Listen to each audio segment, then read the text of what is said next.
Pero quiero llamarles la atención a la importancia que el culto es, el hecho mismo del culto cristiano.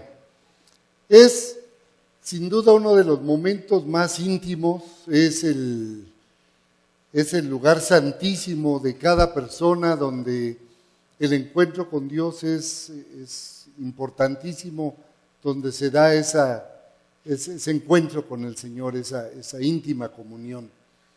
Por eso es tan importante el culto. Y en ese sentido, me parece que lo que sucede ahí en Efesios, si lo pensamos con calma, es sumamente interesante. Y creo que para los presbiterianos, calvinistas, necesitamos mucho repensar esto. ¿Ven ustedes cómo Pablo, como pastor, enseña las grandes lecciones de una profundidad teológica impresionante? Temas como la elección, la predestinación, la adopción, el sello del Espíritu, la redención en Cristo. Pablo las enseña de rodillas, por decirlo así, en el contexto del culto.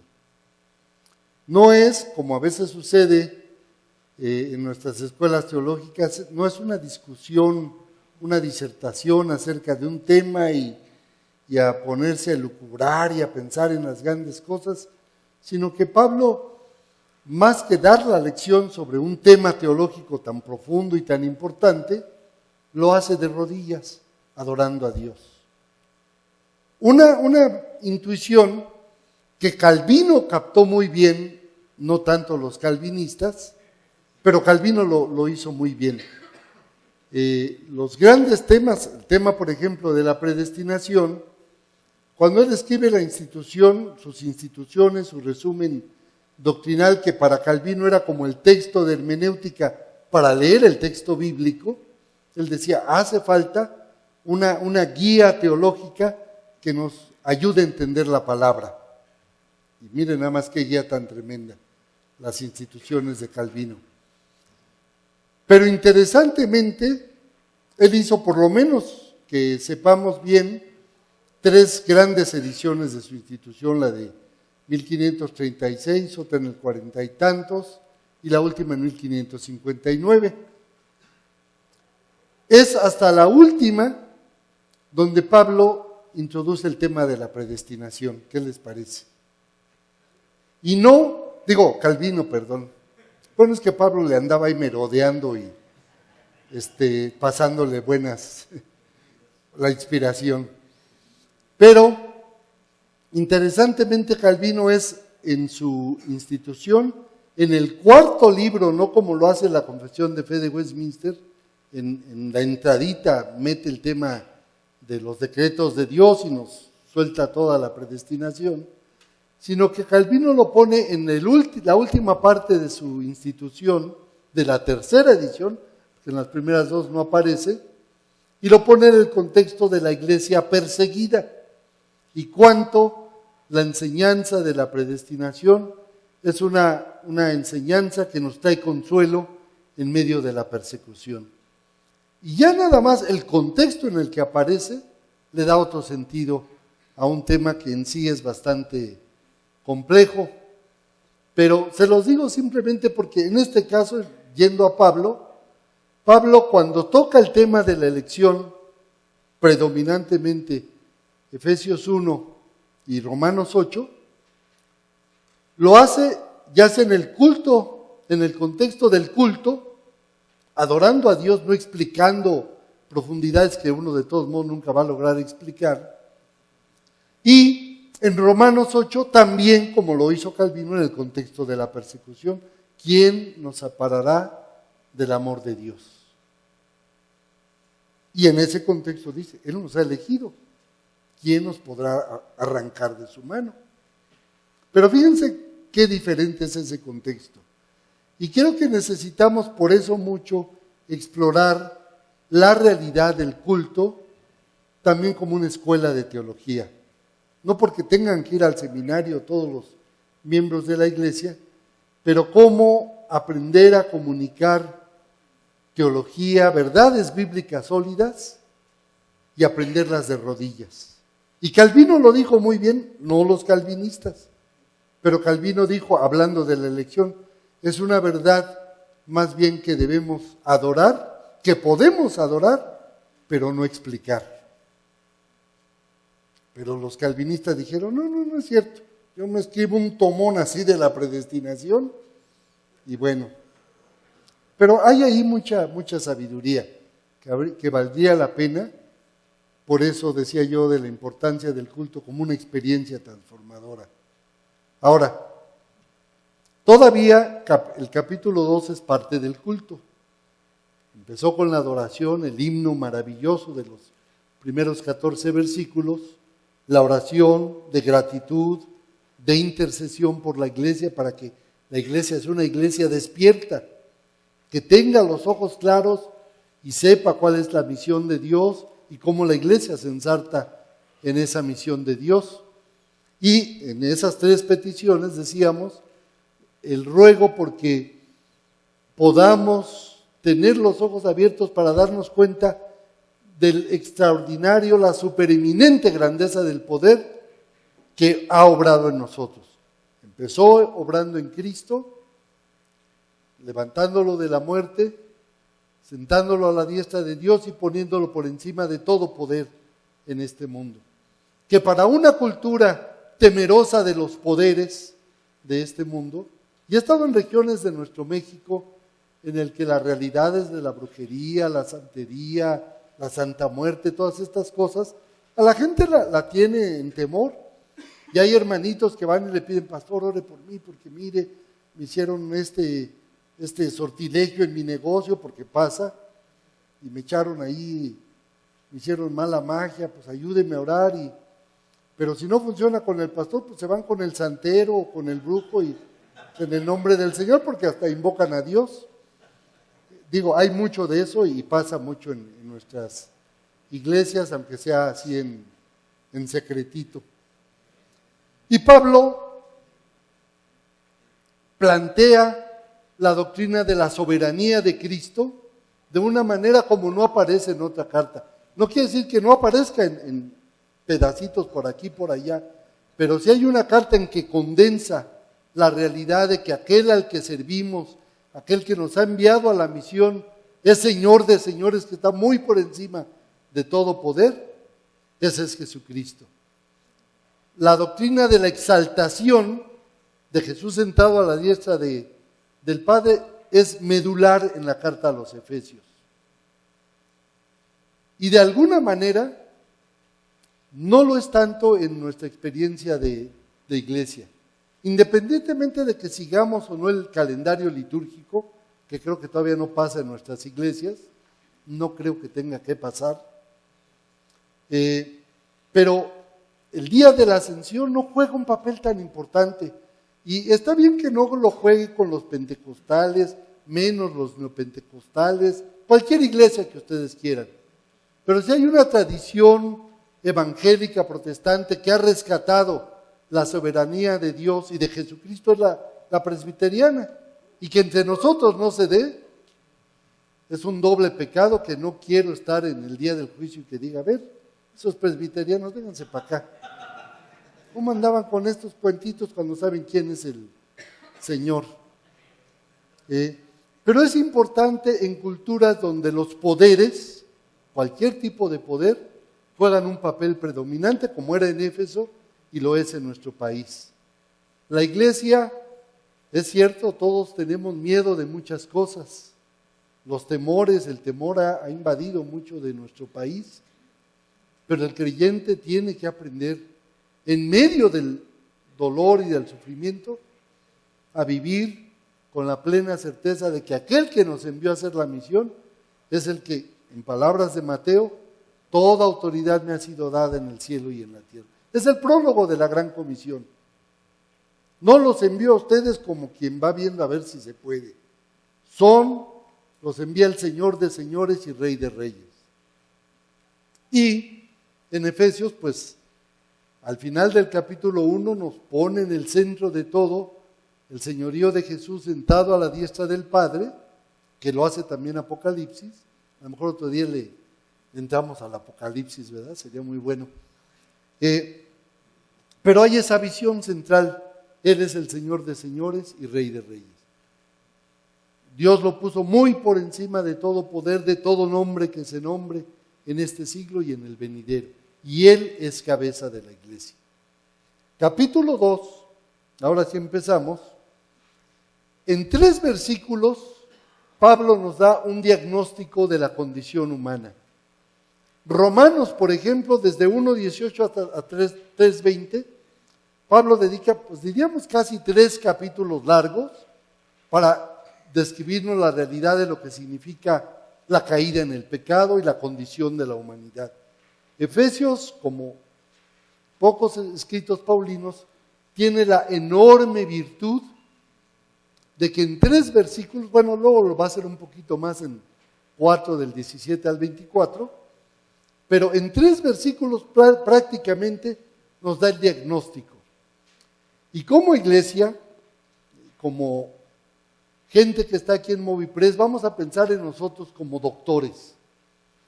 Y un doctor tiene que aprender muy bien a distinguir los diagnósticos para dar la receta adecuada. Porque si no sabe saber lo que le estamos diciendo, que nos duele, mire que tengo esto, que aquello, pues él, por lo mucho que ha estudiado, lo detecta y dice, esto y esto, este es su problema y esto es lo que le puede ayudar. Pablo, vamos a pensar por un momento para poder aterrizar todo esto a las prácticas de nuestras iglesias, a nuestro deseo de que la iglesia se extienda, en términos de doctores. Ustedes son estudiantes de medicina espiritual, son médicos de almas.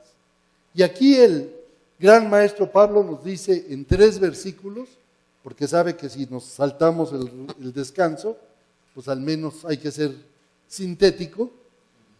En 3 versículos nos dice en qué consiste el problema de la humanidad, para después, en el resto de la carta, darnos la medicina. Entonces vamos al siguiente cuadro. Aquí el título dice simplemente los poderes del mundo, de la carne y del diablo. Aquí está un poquito ilustrado y todo esto lo engloba Pablo bajo un término teológico sumamente denso, pero que aquí al menos nos lo empieza a desglosar, y es el término muerte. Muerte como categoría teológica es mucho más allá que la ausencia de vida física.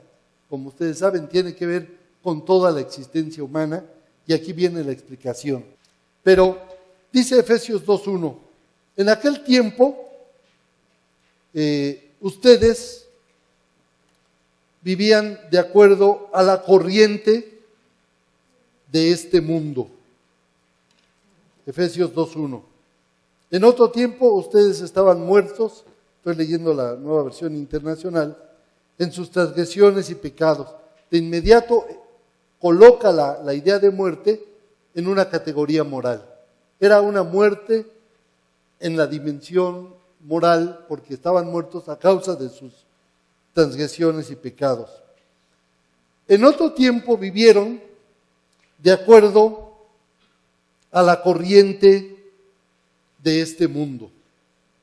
La Nueva Versión Internacional dice, andaban conforme a los poderes del mundo. Pues muy buena traducción, pero aquí quiero concentrarme en la palabra mundo. Mundo en la teología paulina, pues puede ser desde el mundo como creación de Dios, el mundo de Génesis 1, y Pablo no está pensando en ese, aquí en este versículo, sino el mundo como una creación, como un sistema, como una estructura que los seres humanos hemos creado, y que se podría traducir como cultura, como sociedad, quizá como 2 de los términos que más lo engloban. La palabra que usa Pablo ahí es el cosmos, como un todo arreglado, incluso hasta con cierto atractivo. De ahí viene la palabra cosmético, algo que se arregla de tal manera que atrae, que tiene cierta belleza, por decirlo así. Ustedes vivían siguiendo la corriente del mundo, dice la Reina Valera. Y Pablo está apuntando a la realidad sistémica del mundo en que vivimos. Hay una realidad estructural, sistémica, podríamos pensar en la sociedad humana para bajarlo a algo comprensible, que nos controla, que es un poder que domina la existencia, que nos va formando en muchísimos sentidos. Uno crece en una cultura, aprende el idioma, las comidas, las costumbres, es un sistema que nos va formando y que a veces, aunque uno quiera o no quiera, la influencia es poderosísima y acaba formándonos como personas. Y los científicos sociales lo han explorado eso bastante bien. Los sociólogos les dicen, bueno, la sociedad es la que forma al individuo. Apuntan y ellos estudian esas realidades globales que van formando a las personas. El antropólogo preferiría el término cultura, pero se refieren de la misma manera a una realidad que nos envuelve, que nos arrastra, la idea de que vivían de acuerdo a la corriente del mundo. Yo pienso, por ejemplo, en esas imágenes que uno ve a veces en los grandes desastres naturales, un tornado, un huracán, que se desbordan los ríos y literalmente no hay nada que se detenga a su mano, un tsunami que arrastra con cuanto encuentra a su paso y no hay quien se pueda librar de ello. Y es una imagen de lo que sucede en la cultura. La cultura caída en el pecado, que expresa la pecaminosidad humana, es una estructura poderosísima. Quizá otra imagen que nos ayuda a pensarla, es el Frankenstein moderno. Y el mito de Frankenstein que está en mucha de la cinematografía moderna, no porque ustedes vayan al cine, pero les cuento de lo que he oído por ahí. Pero hay mucho de eso. Si ustedes piensan desde algunas de las viejitas, de personas que crean una máquina, bueno, desde Frankenstein obviamente, pero ahora con la tecnología que crean un dron, una máquina que de repente cobra vida por sí misma y acaba controlando al que supuestamente lo controlaba. Y en un sentido yo creo que es una buena imagen de lo que sucede con la cultura humana. El ser humano crea la cultura, construimos ciudades, creamos hábitos, costumbres, música, bueno, todo lo que se engloba en una cultura, en una sociedad, pero después esa sociedad que es creación humana, acaba también como que tiene vida propia y nos gobierna y nos controla y nos domina y nos arrastra.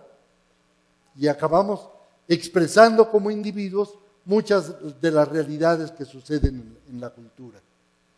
Por otro lado, dice Pablo, a continuación, ustedes se conducían según el que gobierna las tinieblas, según el espíritu que ahora ejerce su poder en los que viven en la desobediencia. Y Pablo apunta a las realidades demoníacas, al mal espiritual como una realidad que está presente en nuestro mundo. Independientemente de que haya mucha gente más racionalista y que dice, no, esos son mitos de la infancia, de la humanidad, pero hoy día ya no creemos en eso. El testimonio bíblico es muy claro, es contundente, de que hay realidades demoníacas que están detrás del escenario del mundo en el que vivimos, sea a nivel individual, que influencian y dominan la existencia de personas, o de sociedades. Y la Biblia también habla de esas realidades que están detrás de culturas, de reinos, de pueblos, y que dominan la existencia humana. Y es otro gran poder que domina al ser humano. La sociedad, cultura, la realidad demoníaca que siempre está ahí atrás de todo. Y por último, versículo 3 dice Pablo, y nosotros vivíamos en otro tiempo, como todos los demás, controlados por nuestros deseos pecaminosos, siguiendo nuestra propia voluntad y nuestros propósitos, y éramos por naturaleza hijos de ira, lo mismo que los demás. Es decir, hay una realidad humana nuestra propia naturaleza humana caída, que tiene un poder extraordinario, que Pablo describe en Romanos 7, que domina la existencia. El bien que yo quiero hacer, no lo puedo hacer. Y el mal que no quiero es el que lo que yo hago. Y al final de Romanos 7 es un grito de angustia. ¡Ay, miserable hombre de mí! ¿Quién me librará de este cuerpo de muerte? Es un poder del que no podemos escapar. Y yo les podría pedir 2, 3 testimonios aquí, pero pues no se vale la confesión de pecados multitudinaria. Pero todos sabemos esa realidad. Muy buenos cristianos, somos lo máximo de este mundo. Yo vi a algunos que entraron hasta flotando allí, ni tocan el piso. Pero con todo eso sabemos de la realidad de la corrupción de nuestra naturaleza humana. 3 grandes poderes que dominan la existencia humana y que juntos representan la muerte. El poder de la estructural, el poder individual y el poder demoníaco que opera detrás de esas 2 realidades. ¿Quién nos puede librar de esas realidades? Así describe, así resume Pablo la realidad. Y les voy a decir por qué es importante esto. Porque en el mundo cristiano, históricamente, y se ve mucho en nuestros días, hay quienes, por ejemplo, pueden decir, bueno, el problema es el individuo. Cambia al individuo y cambias la sociedad. Y pensamos que cambiando cristianitos, paganos en cristianos, el cambio va a venir automáticamente. Y la iglesia cristiana evangélica en América Latina desde los años 90 que se empezó a notar, ha crecido extraordinariamente. América Latina, África, Asia, ha sido un crecimiento así exponencial. Increíble.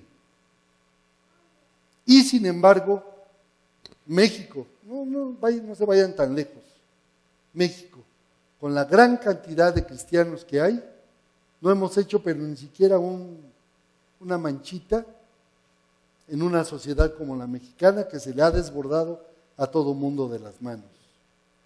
Los políticos no pueden hacer nada. El país, dicen que son el gobierno. El país se les ha ido de las manos. Regiones controladas por los carteles de los narcos, por organizaciones criminales de todos los tipos. El gobierno es incapaz. La estructura, la realidad, ahí estaría un ejemplo de lo estructural, que por muy buena gente, por muy cristianito que yo sea, no logro alterar esas estructuras. Hay otros que dicen, no, tenemos que cambiar los sistemas sociales, políticos, económicos, y eso va a cambiar a la gente. Y ha habido muchos ensayos en las últimas décadas en nuestros países, se cambian estructuras completas en un país, y no llega el cielo esperado. Y en los últimos por lo menos 30 años ha surgido una corriente muy fuerte en el mundo evangélico que dice, no, lo que tenemos que hacer es guerra espiritual. Y vamos a hablar el jueves de eso desde la perspectiva de Pablo. Y dicen, si nosotros oramos caminando, tienen 1000 técnicas básicamente alrededor de la oración, no crean que estoy haciendo burla, tengo muchos buenos amigos en eso y no lo digo de ninguna manera, de ninguna de estas enfoques pensando que están mal. Pero cuando solamente se limitan a orar, hay mucha pornografía en nuestro país. Vamos a orar afuera de los lugares de pornografía y van a ver que se van de aquí. A veces pasa, las más de las veces no se logra cambiar. Es una de las grandes industrias en el mundo moderno, más lucrativas que el petróleo, que los tlachicoleros, que lo que ustedes quieran. La industria de la pornografía es exitosa en grados extraordinarios, porque hoy día es accesible con esa maquinita, no la del hermano, ustedes saben a lo que me refiero, o la que traigo yo acá en el teléfono, ¿verdad? es riquísima, es poderosísima. Y saben, digo, ustedes lo han de saber, no quiero darles mucha información, pero el hecho es de que es un problema severo. En México, como es Made in USA, allá se creó una organización de hombres, ¿verdad? Que tienen sus nombres en cada país. Reuniones solamente de hombres, vamos a santificarnos por 3-4 días. Yo fui a una de esas cuando estaba pastoreando una iglesia en Miami. Interesantemente, en estas reuniones de puro santo de los últimos días, evangélicos, reportó, después de uno de estos eventos, no les digo la ciudad, no fue a la que yo fui, reportó uno de los gerentes de uno de los hoteles que contratan normalmente, les dan precios especiales para eso, y reportó que el uso de las películas pornográficas en el hotel les llamó la atención de tanta gente, y eran puros santos, que en la nochecita llegaban después de santificarse en el culto a echarse sus peliculotas de pornografía. Dice, fue un negociazo para el hotel, y claro, no faltó quien nos sacó y dijo, mira nada más los hermanitos están metidos en la pornografía, y es un problema severo en las iglesias, hombres y mujeres, increíble.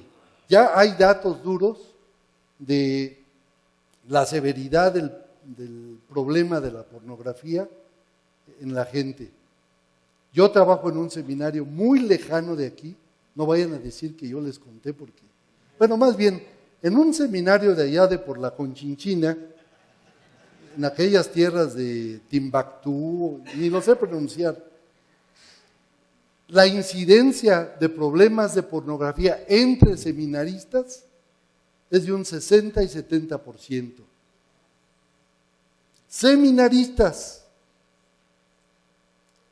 Yo estoy muy cercano a la asociación de pastores también de un país allá, que ya ni me acuerdo cómo se dice, allá por África, y voy a visitarlos de repente.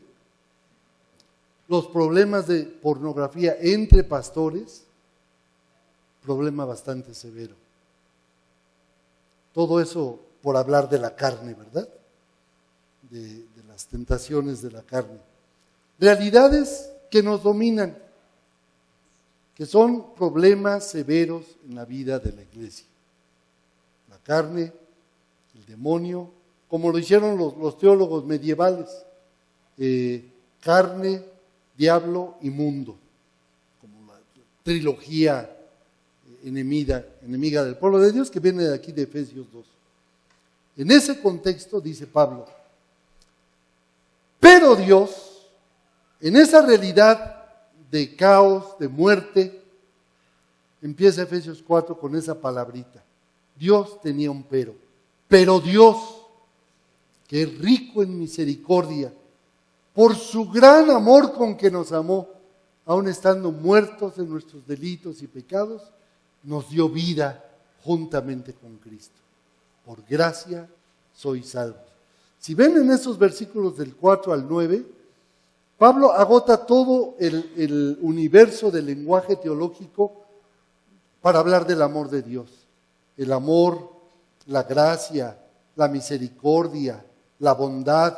Pablo le faltan términos para hablar de ese acto maravilloso de Dios que nos ve hundidos en la muerte y dice, no, Él tiene un pero al mal. Y Él que es rico en misericordia, por su gran amor con que nos amó, y vean cómo acumula palabras, por su mucho amor con que nos amó, aun estando muertos en nuestros delitos y pecados, nos dio vida juntamente con Cristo, por gracia, porque no hicimos nada, por gracia sois salvos. Bueno, se me olvidó lo último que el resumen de todo dice, y éramos por naturaleza hijos de ira, lo mismo que los demás.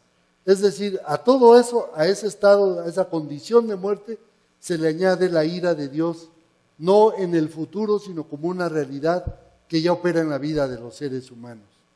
Lean Romanos 1 del 18 al 32, donde Pablo usa 3 veces las palabras. Y porque prefirieron seguir en sus caminos, Dios los entregó al poder de su propia maldad. La ira de Dios se expresa en decir, ¿quieres vivir así? Síguele, yo no me meto. Haz lo que quieras. Y nos hundimos hasta que ya ni siquiera alcanzamos a decir, lo siento. Dice, llegan a tal grado de cinismo que no solo hacen esas cosas, sino que hasta le celebran a los que las hacen. Eso que para ellos es estar bien, dice, es una marca, una manifestación de esa ira de Dios. Bueno, pero Dios, que rico en misericordia por su gran amor con que nos amó, nos dio vida juntamente con Cristo. Por gracia sois salvos. Nos dio vida. Juntamente con Él nos resucitó y nos hizo sentar en los lugares celestiales con Cristo. Participamos del señorío de Jesucristo. Con un propósito. Ahí viene esa nota evangelística. Esto que Dios ha hecho por su gracia, de rescatarnos de esos grandes poderes del mal, lo hizo con un propósito, para mostrar en los siglos venideros las abundantes riquezas de su gracia en su bondad para con nosotros en Cristo Jesús. Es decir, si hay un lugar donde la gente puede ver el amor, la gracia, la bondad, la misericordia de Dios, es en nosotros. La gente no va a descubrir que Dios los ama viendo a las estrellas. Ahí verán otras cosas de la grandeza, de la sabiduría de Dios. El único lugar, la única carta viva que Dios ha escrito para que el mundo la lea, como lo dice a los Corintios, somos nosotros, son ustedes. Dios quiere mostrarle al mundo el amor tan grande y tan poderoso que tiene para transformar nuestras vidas, mostrándolo en nosotros. Para mostrar en los siglos venideros las abundantes riquezas de su gracia, en ese amor que ha mostrado a nosotros en Cristo Jesús. Lo que quería mostrarles aquí es la acumulación de esos términos que yo los veo así como una escalerita. Por eso va así, ¿verdad?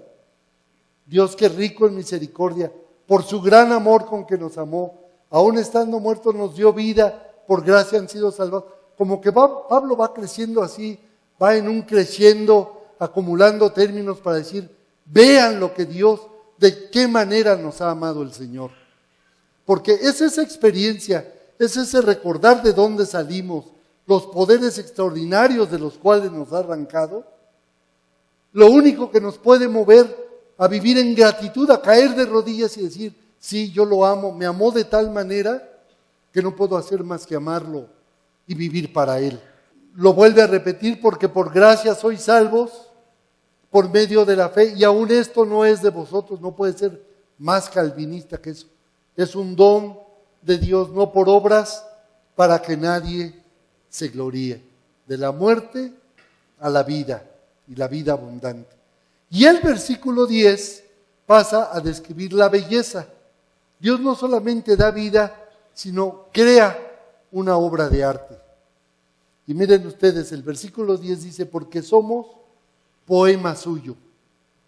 Esa es la palabra griega que usa, y se la menciono solamente porque no sé cómo los traductores no pusieron poema, y pusieron hechura, que está bien, pero imagínense, Pablo inspirado, porque somos poema de Dios, y acá viene Reina Valera, somos su hechura. Digo, Reina Valera hicieron cosas maravillosas, pero ahí, como que dice Pablo, ¿pero qué pasó? Tan inspirado y usted pone hechura. Pablo dice, porque somos su poema. Y créanme, como traductor, he visto tantas traducciones que he podido en inglés, en español, en los idiomas que puedo leer. Ninguna tradujo como poema. Y Pablo dice, porque somos el poema de Dios. Creados, y usa el lenguaje de la creación, en Cristo Jesús para buenas obras, las cuales Dios preparó de antemano para que viviéramos en ellas. Fue un poeta, un hermano que vivió aquí en México mucho tiempo, poeta colombiano, César Abreu Bolmar, que como poeta, al leer el texto, escribió un poema alrededor de este texto, donde él expresa mucho, yo creo que lo capta muy bien lo que Pablo quiso decir, y su poema así se titula, Somos tu poema. Dice, quise escribir el mejor poema, pero tú lo habías hecho, Señor. Y quise encontrar la mejor palabra, pero tú eres la palabra por excelencia. Somos tu poema, escrito con dolor y con sangre de tu Hijo, de tu propio corazón. El mundo es tu parto de palabras. Somos las sílabas de tu gran canción. Somos tu poema. Ahí le dejé las palabras, César Abreu Bolmar, y en mis días hubo un grupo que lo hizo, le puso música, y le hicieron un canto al poema de César, que no se los canto porque entonces sí se van al receso, pero por lo menos se los puedo repetir. Precioso, somos el poema de Dios.